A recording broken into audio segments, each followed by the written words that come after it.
কংগ্রেস নেতা নামে পরিচিত মহিষাদলের রামবাগের কৃষ্ণলাল প্রধান ওরফে কেষ্টদা গত 10ই জানুয়ারি তাঁর নিজ বাসভবনে প্রয়াণ ঘটে। তাঁর মৃত্যুতে শোকের ছায়া মহিষাদলে। তাঁর অনুগামীদের উদ্যোগে শনিবার মহিষাদল রবীন্দ্র পাঠাগারে আয়োজন করা হয় কৃষ্ণলাল প্রধানের স্মরণ সভা। তাঁর স্মৃতিচারণে উপস্থিত মহিষাদলের বিধায়ক তিলক কুমার চক্রবর্তী, মহিষাদল পঞ্চায়েত সমিতির সভাপতি শিউলি দাস সহ অন্যান্যরা। ডাক্তার আশিস কুমার ভক্ত নামটা কৃষ্ণলাল প্রধান ঠিকই, কিন্তু আমাদের কাছে কেষ্টদাই।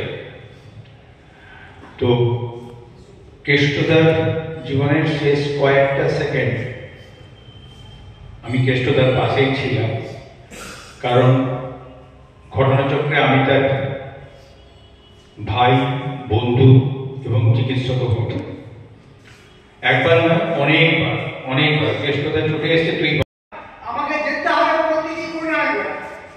আমাদের নাসার যতগুলো গ্রাম সংসদের মিটিংয়ে দিতেন তাই নয়, সামান্য কারণে কোথাও গন্ডগোল কিছু হলে কিছু ভাই বলতো, মাখান্দা আপনি আমাকে খবর দিয়েছে, আমাকে মাথা খবর সুখের হোক একদম বয়স্ক ছিল আমার গ্রামে, এখন সন্ধ্যাগত কৃষ্ণ আমার মামা ভাই সম্পর্ক। রঞ্জন মাইতির রিপোর্ট, খবর BCBS।